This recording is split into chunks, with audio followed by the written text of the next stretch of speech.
Let's talk about stress and 5 ways you can reduce it.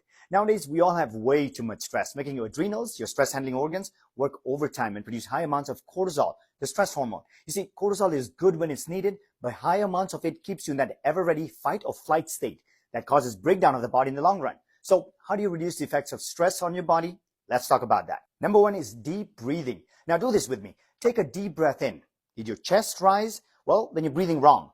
Sounds crazy, right? You see, most of us are chest breathers, and that's shallow breathing. That causes an increase in your heart rate and your blood pressure, adding to the stress in your body. Breathe through your belly, the diaphragm. That fills you up with more oxygen and activates your parasympathetic nervous system.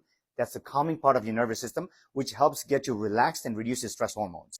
Number two is magnesium. This is a mineral that most of us are deficient in, and it's needed by your body to reduce stress. You see, magnesium is required to make a calming neurotransmitter called GABA.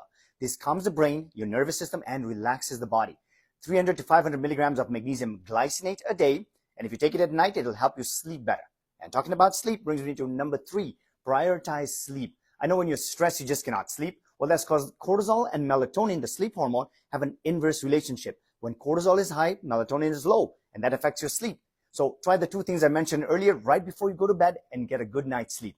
You need 7 to 8 hours of sleep a night for your body to work optimally. Number four is try adaptogenic herbs like ashwagandha. This helps your body adapt to stress better. You see, ashwagandha helps you lower cortisol levels when they're high, and if you have very low levels of cortisol, like in adrenal fatigue, it helps boost those levels up.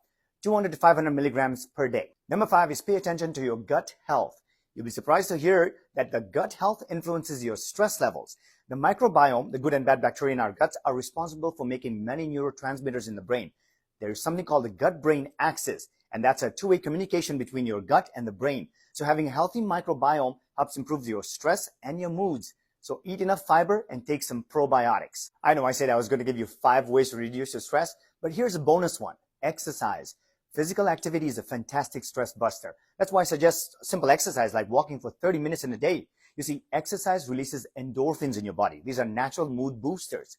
So try one or all of these and watch that stress melt away. Hope you found this useful, and if you did, like and share it. And as always, follow for more healthy tips.